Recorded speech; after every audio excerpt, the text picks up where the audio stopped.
नरसिंह मेहता की हुंडी का प्रसंग सबने सुना होगा। उस प्रसंग में भी यही बात है कि कुछ संत जन अयोध्या से द्वारिका जा रहे थे, और हुंडी का मतलब ये होता था, जो युवा भाई लोग बैठे हैं, बहन लोग, वो समझना हुंडी क्या होती थी। कि प्राचीन काल में जब आप लंबी यात्रा करते थे तो पैसे साथ में लेके नहीं जाते थे। क्यों? रास्ते में जेब कतरे, चोर, डांकू, डकैत सब होते थे।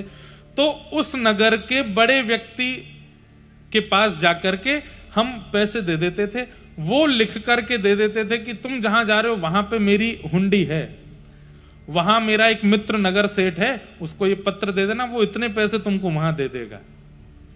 ऐसे चलता था। बैंक तो होती नहीं थी। सब लोग ध्यान से सुनिए, इधर देखो सब लोग। संकेत कैसे समझा जाता है ठाकुर जी का? भक्त का संकेत ठाकुर जी समझते हैं, ठाकुर जी का संकेत भक्त समझते हैं। सुनो, तो संत जन जा रहे थे, जूनागढ़ पहुंचे, जैसे तैसे अपने सोने बचा करके जूनागढ़ तक पहुंच गए। जूनागढ़ आकर के उन्होंने वहां किसी से पूछा कि भाई हम द्वारिका जा रहे हैं, हम इतनी मूर्ति हैं, बहुत सारा सोना है हमारे पास, द्वारिका तक पता नहीं ये बचेगा कि नहीं, बहुत चोर डाकू डकैत रास्ते में मिलते हैं, और यहां तो समुद्री रास्ता है, समुद्री चोर तो और खतरनाक होते हैं, यहां कोई हुंडी लिखने वाले हो तो बताओ। तो ईर्ष्यालु लोगों ने नरसिंह मेहता का नाम बता दिया। बोले इस नगर के सबसे बड़े सेठ जी तो नरसिंह मेहता है, इतनी बड़ी हुंडी है उनकी, पूरे द्वारिका में चलती है उनकी। कितना सोना है आपका? बोले 700 मोहर हैं। अरे राम राम राम राम, वो 1000 से नीचे मोहरों की तो हुंडी लिखते ही नहीं है। बेचारे नरसिंह मेहता जी की स्थिति यह है कि आकाश वृत्ति से घर चल रहा है, और ये चिढ़ने वाले लोग कह रहे हैं कि 1000 से नीचे की हुंडी नहीं लिखते। अरे भैया हमारी लिखवा दो। संत जन तो फिर उन लोगों ने कहा आप एक काम करना। बोले क्या?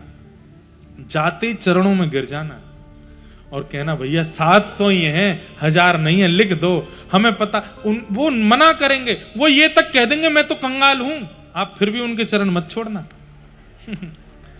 वो आपके सामने रोने लगेंगे, बिलकने लगेंगे, कहने लगेंगे कि द्वारिका में मेरा कोई नहीं, लेकिन फिर भी आप उनको मत छोड़ना, लिखवा ही देना। मंतव्य यह था कि 700 सोने की मोहरियां नरसिंह मेहता को दे के जब वो लोग द्वारिका जाएंगे, वहां कोई नहीं मिलेगा, तो लौट के आके इतने सारे संत नरसिंह मेहता को मारेंगे। हम लोग नरसिंह का अपमान करते हैं, उसका विरोध करते हैं, उससे बड़ा फर्क नहीं पड़ता। संत विरोध करेंगे तो बड़ा फर्क पड़ेगा। दुर्बुद्धि लोग कहां तक पहुंच जाते हैं? संतों से विरोध करवाओ तब आनंद आएगा। संतों को